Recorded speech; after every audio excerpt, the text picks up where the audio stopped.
Picture this. It's the middle of February. It's a bone-chilling 18 degrees outside. You're wrapped in a thick blanket, standing down in your basement, and your old, reliable gas furnace has just totally given up the ghost. Oh, man, just the absolute worst timing. Right. It is completely dead, making that awful clicking sound that tells you zero heat is coming. So naturally, you do what any of us would do. You pull out your phone, shivering, and start searching for replacement options. Yes, you do. Yeah, and you see an ad for a modern heat pump, but almost immediately the internet forums, your neighbor, your uncle, they all start screaming the exact same warning at you. Do not get a heat pump. They absolutely do not work in cold weather. It's practically a universal reflex at this point. That conventional wisdom is so deeply ingrained in our collective consciousness that people view heat pumps with this intense, almost visceral suspicion the second the thermometer dips below freezing. And that visceral suspicion is exactly what our mission is in today's deep dive. We are going to bust this pervasive 15-year-old internet myth wide open because, as we're going to see, the advice you're getting online is dangerously out of date. It really is. So to get to the bottom of this, we're pulling from a massive stack of research today. We're diving into a huge data set from the Oklahoma Mesonet covering minute-by-minute temperature data from 2010 all the way through 2025. Plus cold climate studies from the Department of Energy and the actual manufacturer performance curves from heavy hitters like Trane, Mitsubishi, and Amana. Right, and we're grounding all of those lab numbers in the real-world 45-year field experience of Dave Hartzell.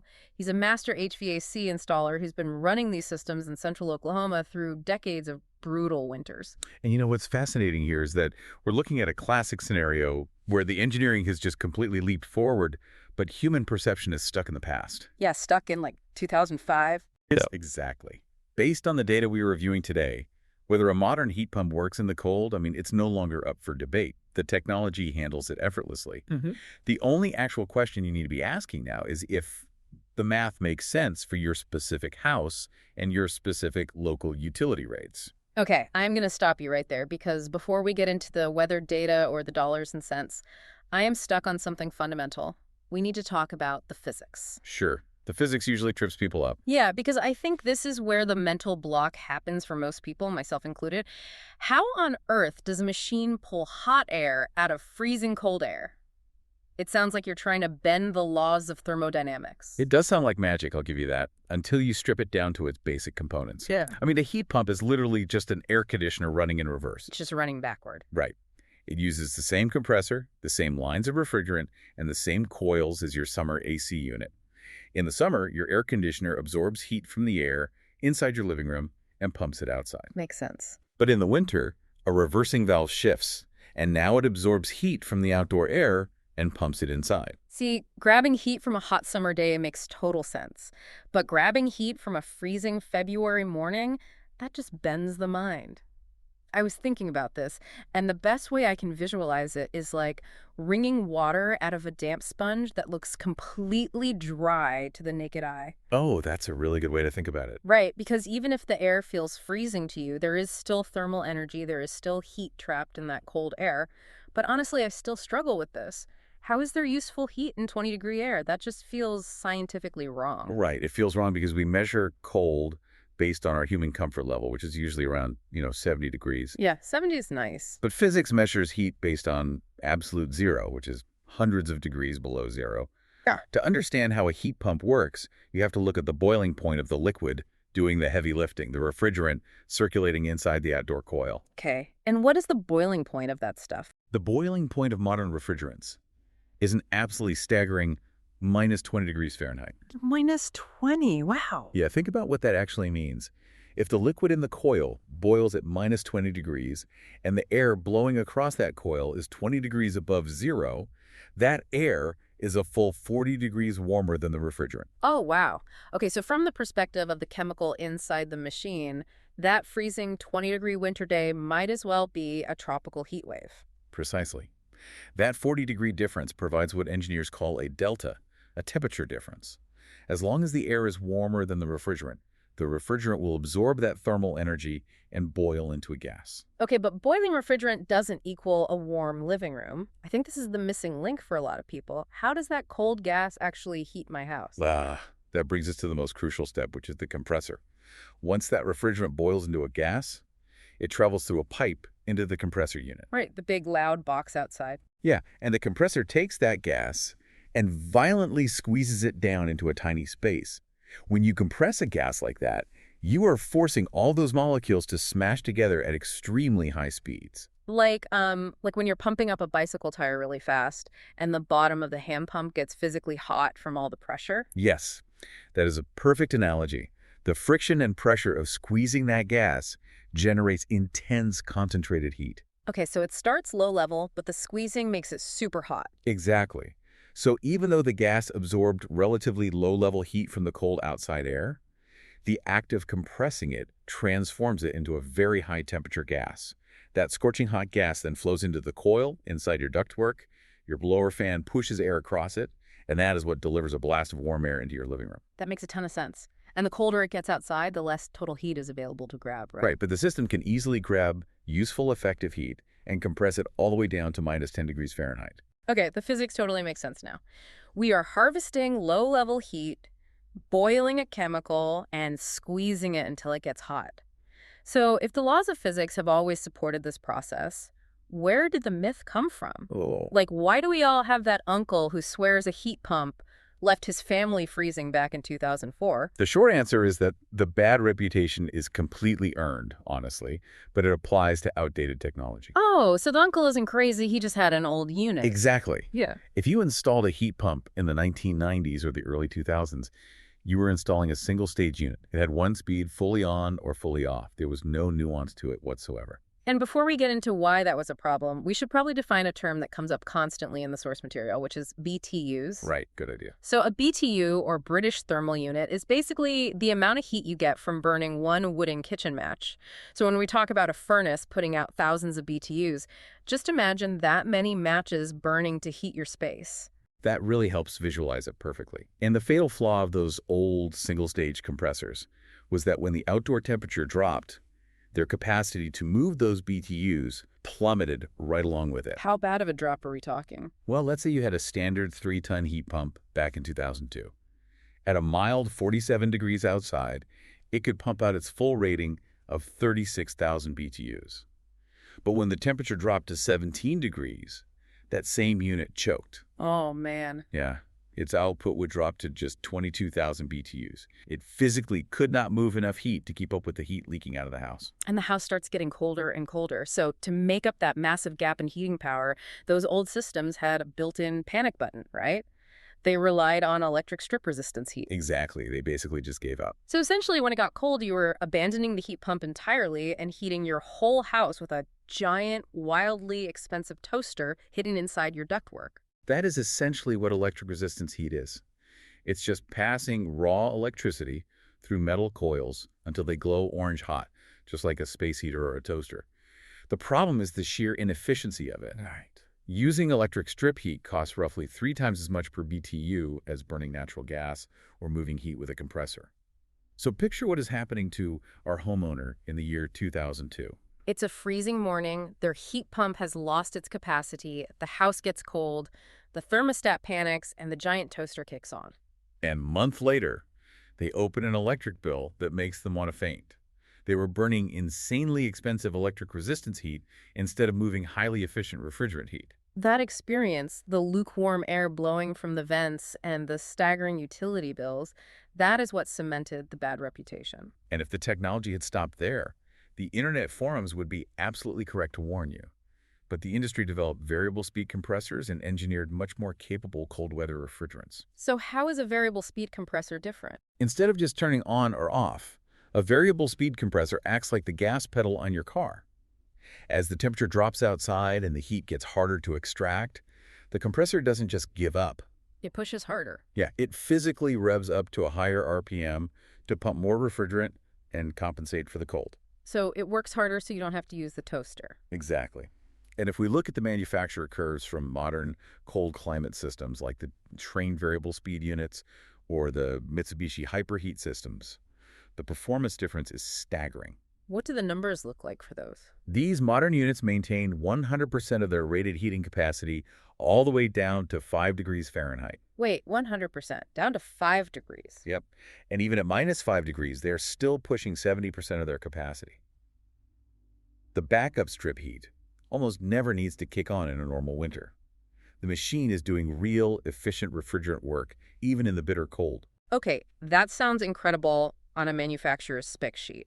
But how does this actually apply to the listener's life? Because I am looking at these numbers -5 degrees, and my first thought is, how often are we actually hitting those extreme temperatures where even a modern unit might struggle? Right, we have to look at the real-world application. Exactly. To answer that, we have to move out of the lab and look at hard climate data. We're looking at the Oklahoma Mesonet data, specifically for Kingfisher, Oklahoma, spanning a massive 15-year period from 2010 to 2025. This is where we really have to separate the emotional fear of winter from statistical reality. Human memory is completely biased. Oh, totally. We remember the brutal ice storms, but we forget the weeks of mild, boring weather. Right. When you actually look at the continuous Mesonet data over that 15-year span, the average January low in Kingfisher is 24 degrees. The average high is 49. Now remember, a modern heat pump maintains full capacity down to 5 degrees. Okay. So on average, the unit isn't even breaking a sweat.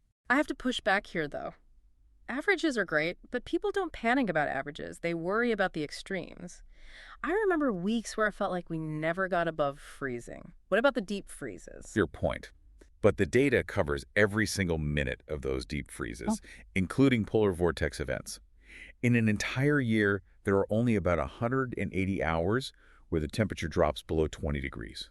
Okay, 180 hours. There are only about 35 hours a year below 10 degrees. And here is the truly shocking number. There are only a mere 8 hours a year, on average, where the temperature drops below zero. Wait, 8 hours? Just 8 hours. I'm having a hard time believing that. Out of the entire winter, we are talking about roughly one single night of sleep where the temperature drops into the negative numbers. The data does not lie. That is the 15-year average. And that brings us to a massive revelation for anyone considering this technology. Which is? For 99% of the winter, a modern heat pump runs entirely on the highly efficient refrigerant cycle. It never needs the backup. Yeah, that terrifying 8-hour window below zero where the heat pump might finally need a little help to keep up with the heat loss of your house. You can easily cover that tiny fraction of the year with the electric strip backup or a gas furnace, and it might cost you a couple $100 a year maximum. That completely reframes the entire conversation. We have spent 15 years terrified of an 8-hour window. Pretty much. So we've established the physics are sound, the technology handles the weather easily. Now the ultimate question for you, the person listening, staring at that dying furnace, what does it actually cost to run? Keeping warm is a priority, but keeping your bank account intact is usually the deciding factor. Definitely. To figure that out, we have to equalize the playing field. We cannot just compare a random gas bill to a random electric bill because the units of measurement are totally different. We need a standardized metric. Right, apples to oranges. Exactly. So the source data breaks everything down into the cost per 1 million BTUs of heat delivered into your living room using projected 2026 Kingfisher utility rates. Okay, let's run the wallet math. Here is the cost to deliver 1 million BTUs of heat, which is about a week's worth of heating in a typical house. If you are heating with a standard 80% efficient natural gas furnace, it costs about $9.50. Okay. If you are heating with a modern heat pump, it costs about $12. Got it. If you are using that giant toaster, the electric strip resistance heat, it costs $28. And if you are heating with propane, it is costing you a massive $30. If we connect this to the bigger picture, the implications of those numbers are huge. It creates what Dave Hartzell, our 45-year HVAC veteran, calls the no-brainer scenarios. Who are the no-brainers? Think about the homes relying entirely on electric strip heat, paying $28 per million BTUs, or homes out in the country relying on delivered propane at $30 per million BTUs. For them, making the switch to a heat pump at $12 is an absolute no-brainer. You are literally slicing your heating bill in half. If you were paying $600 a month for propane, you are now paying maybe $240 for the exact same amount of heat. Easily a 50 to 60% reduction. The operating cost savings are so dramatic in those scenarios that the upfront cost of installing the heat pump entirely pays for itself in just 3 to 5 years. And after that, the money you save stays right in your pocket. Exactly. It is the strongest possible economic case for an HVAC upgrade. But there is a nuance here, and I want to be really clear about this because the numbers we just read don't lie. Natural gas still wins the math. It is $9.50 for gas versus $12 for the heat pump. That's right. Natural gas is still currently the cheapest way to heat a home in central Oklahoma. It is important to note that the gap between the two is steadily closing, though. Because of utility rates changing. Yeah, electric rates have been relatively stable, while natural gas rates and delivery fees have been trending upward. But as of the 2026 projections, natural gas still holds the crown for raw operating cost. So what does this all mean for someone who already has natural gas lines hooked up to their house? If gas is cheaper, do they just ignore heat pumps entirely and buy another standard gas furnace? Not at all. This is where the industry has developed a really elegant middle ground solution called a dual fuel system. A dual fuel system, so like a hybrid approach, like a hybrid car. That's exactly it. In a dual fuel setup, you pair a high-efficiency electric heat pump with a traditional gas furnace. Yeah. The heat pump coil literally sits right on top of the gas furnace. You have both systems sitting there ready to work. So how does it know which one to use? The real magic happens at the smart thermostat on your wall. The system is programmed to run the ultra-efficient heat pump during all that mild winter weather we talked about.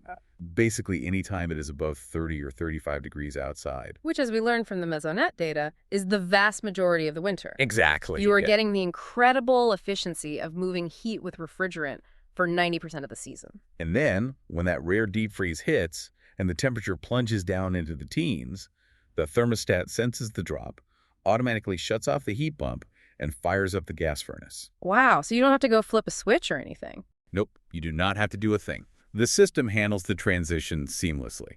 So you really get the absolute best of both worlds. You aren't stressing the heat pump at its lowest efficiency point, and you get that intense roaring blast of gas heat right when you need it most. Exactly. Now, the trade-off is the upfront cost.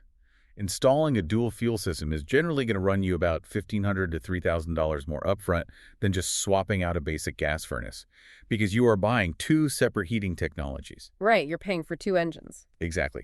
But for homeowners who want the operational efficiency and carbon reduction of a heat pump without the psychological anxiety of giving up their gas backup, it is just the perfect fit. This all brings us to a crucial reality check. Dave Hartzell uses a fit matrix to determine if a house is actually ready for this technology. Because even though modern heat pumps are amazing pieces of engineering, there are specific scenarios where installing one as your only heat source is just the wrong answer. Yeah, the research is very clear about where a standalone heat pump struggles, and it usually has nothing to do with the equipment itself. It's about the house. It is entirely about the environment it is placed in. For example, if you live in a large, older house with a very leaky thermal envelope, meaning poor insulation, drafty windows, unsealed doors, a heat pump alone might leave you feeling chilly. Not because it isn't producing heat, right? Right, but because the house is leaking heat faster than the unit can replace it. I was trying to think of a good way to describe this. Putting a high-efficiency heat pump in a drafty, uninsulated house is like putting a Prius engine in a massive dump truck. Ah, that's a good one.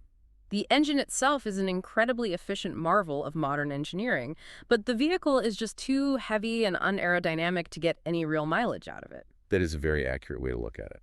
Another scenario where a standalone heat pump makes less sense is in the far northern Oklahoma counties, simply because they experience significantly more of those sub-20-degree hours than the central part of the state. Yeah. The statistical math shifts. Makes sense. And finally, if you have a home with a brand new, highly efficient natural gas furnace that is in perfect working order, there's no economic reason to rip it out and replace it with a heat pump right now. Right. Don't throw away a perfectly good furnace. In those cases, you either stick with gas or you upgrade to the dual fuel option we just discussed when your AC unit eventually dies. Let's bring all this home.